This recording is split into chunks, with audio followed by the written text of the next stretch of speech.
कार्यकर्ते, नवीन भारताचे निर्माते, संविधानकार परमपूज्य डॉक्टर बाबासाहेब आंबेडकर यांच्या विचारांना विनम्र अभिवादन करतो. समतेचे महामानव छत्रपती शिवराय, महात्मा ज्योतिबा फुले, राजाजी शाहू महाराज, सावित्रीमाई, माता रमाई, माता जिजाई यांच्याही कार्याला वंदन करतो. आणि आज डॉक्टर बाबासाहेब आंबेडकरांची 135वी जयंती आणि या जयंतीच्या निमित्तानं आपण मुंबई प्रदेशच्या अंतर्गत भोगाचारी सामनेर शिबिर प्रथमच सुरू केलेलं आहे. त्या सर्व संघाचं संघनायक पूज्य बनते सुमेध बोधीजी आणि पूर्ण संघ यांना आम्ही वंदन करतो. ज्यांच्या नेतृत्वाखाली ही भारतीय बौद्ध महासभा नवीन आयाम घेत आहे, अशा गतीने काम करत आहोत. ते बाबासाहेब आंबेडकरांचे नातू, ते बुद्धिस्ट विद्यापीठाचे ट्रस्टी राष्ट्रीय कार्याध्यक्ष, समता इंग्लंडचे राष्ट्रीय अध्यक्ष आदरणीय डॉक्टर भीमराव आंबेडकर साहेब यांच्याही कार्यालयवंदन. आणि त्याचबरोबर आज खास करून उपस्थित असलेल्या आमच्या वहिनी साहेब, की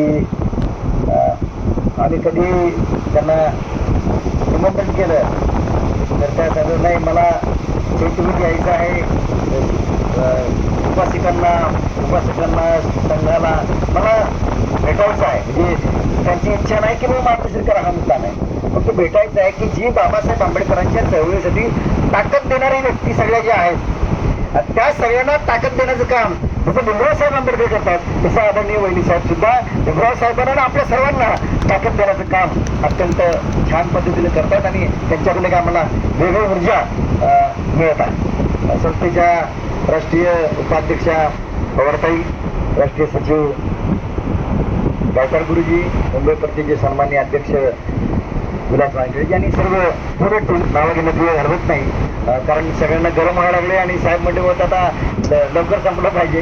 आणि सुरुवातीला चालू खूप वेळ, परंतु आपल्याला सगळ्यांना बघता की गरमी आणि हवा अजिबात दिसत नाही. त्यामुळे आणि संघातल्या सगळ्या लोकांना आज 14 एप्रिल आहे, बाबासाहेबांची 135वी जयंती आहे. मी रात्री 12 तारखेला म्हणजे 13 तारखेला रात्री 12 वाजता जिथं बाबासाहेब आंबेडकरांचा जन्म झाला ती जन्मभूमी मूळ या ठिकाणून मी आणि गायकवाड गुरुजी साहेब नसल्यामुळे साहेबांच्या अनुपस्थित आम्ही तिकडे जाऊन तिथं बाळवंदना किल्ले, भारतीय बौद्ध महासभा, घराते आंबेडकर, बाबासाहेब आंबेडकरचा परिवार सगळ्या तिथं आम्ही जमके काम केलं तिथं आणि आपलं काम तिथं भूमिका बजावून आलेलो आहे. सगळ्यात महत्त्वाची गोष्ट दीक्षाभूमीच्या बाबतीत, बुद्ध जन्मभूमीच्या बाबतीत की बाबासाहेब आंबेडकर नातू डॉक्टर भीमराव आंबेडकरांच्या नेतृत्वाखाली आता जसं दीक्षाभूमी वाचवण्याचं काम भीमराव साहेबांनी केलेलं आहे, तसं आता त्या ठिकाणी ठराव झाला की भीमराव आंबेडकर साहेबांच्या निर्देशानुसार आता तिथं आपलं काम होणार. आणि तिथं ज्या वेगवेगळ्या प्रकारचे संघटना संस्था आहेत, भारतीय बौद्ध समता सिंधल, जन्मभूमी जी दुसऱ्याच्या ताब्यात केली, मनोवादाच्या ताब्यात केली, त्याच्या सुधारणा कथन करण्याच्या दृष्टिकोनातून भीमराव आंबेडकर साहेबांच्या नेतृत्वाखाली हे काम चाललंय. चेक तुम्ही तर साहेबांच्याच नेतृत्वाखाली चालू आहे. आणि तिथं ज्यावेळेला ही सगळी गोष्ट केली, काल रात्री 12:30 ते 1 ते पावणे 3 पर्यंत आम्ही तिथं सगळे समता असतानिक दल, भारतीय बौद्ध महासभा धरणे आंदोलन करण्यात आलेलं आहे. आणि त्या ठिकाणी प्रशासनाला सांगितलंय की तुमचं जे काम आहे ते चुकीचं चाललंय, समाजातल्या लोकांना विलीन करायचं काम चाललंय, पूर्ण काम चाललं पाहिजे. काय बरं आहे, जाण्या येण्याला फक्त जायला रस्ता आहे पण येण्याला रस्ता कुठं आहे हे लोकांना सांगितलेलं नाही. त्यामुळे भगदड माझे प्रश्न झाला,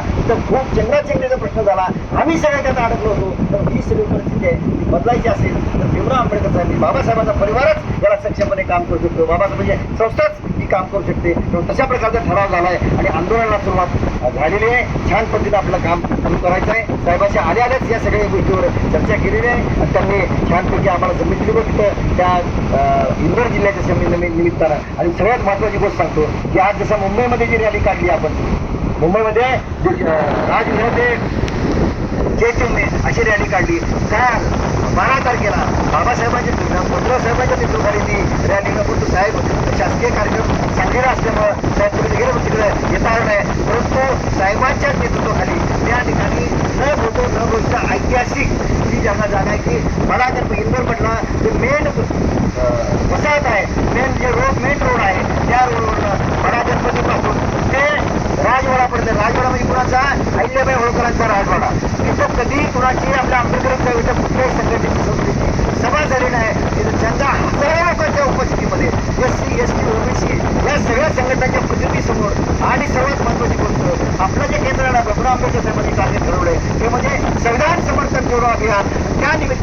तो कार्यक्रम केला आणि सगळ्या पेपरवाल्यांनी सगळ्यांनी दखल घेतली आणि पेपरची टायटल बातमी आहे की इंदोरमध्ये वादळ निर्माण झालेला आहे.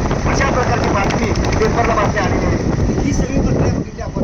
बाबासाहेब आंबेडकर यांच्या नेतृत्वाखाली एक नवीन आयाम या चळवळीला झाला. या धार्मिक सामाजिक राजकीय चळवळीच्या निमित्तानं ही सगळी प्रक्रिया बाबासाहेब परिवाराने हे सगळं चालू आहे. आणि एकदम महत्त्वाची गोष्ट म्हणजे बाबासाहेब आंबेडकरांनी जे आपल्या आयुष्यात काय केलं, बाबासाहेब आंबेडकरांनी समतेची क्रांती कशी केली, त्याच्यावर मी PhD केली. त्या PhD मध्ये माझा थिसिस बाबासाहेब आंबेडकर समतेची क्रांती कशी केली. आणि मला असं वाटतंय की मी जी स्फूर्ती घेतली ती आदरणीय भीमराव आंबेडकर साहेबांनी. कारण का की तोडाफोडा असं न करता जोडलं कसं पाहिजे. बाबासाहेबांनी त्यांच्या हयातीमध्ये कुणालाही बदला घेतला नाही आणि त्यामुळं चळवळीतल्या आपल्या भारतीय बौद्ध सभा कार्यकर्ते पदाधिकारी यांनी कुणालाही आता उन्हा न करता आपल्याला क्रांती कशी करता येईल, बाबासाहेब आंबेडकरांची सामाजिक धार्मिक राजकीय क्रांती कशी करता येईल, ही क्रांती आदरणीय भीमराव आंबेडकरांनी दोघांनी एक करणं गरज आहे. त्या काळी बाबासाहेब आंबेडकर म्हणजे त्या काळचे डॉक्टर भीमराव काय आंबेडकर त्यांच्याबरोबर आपल्याला काम करता नाही आलं, परंतु त्यांच्याच वंशातले डॉक्टर भीमराव यशवंतराव आंबेडकर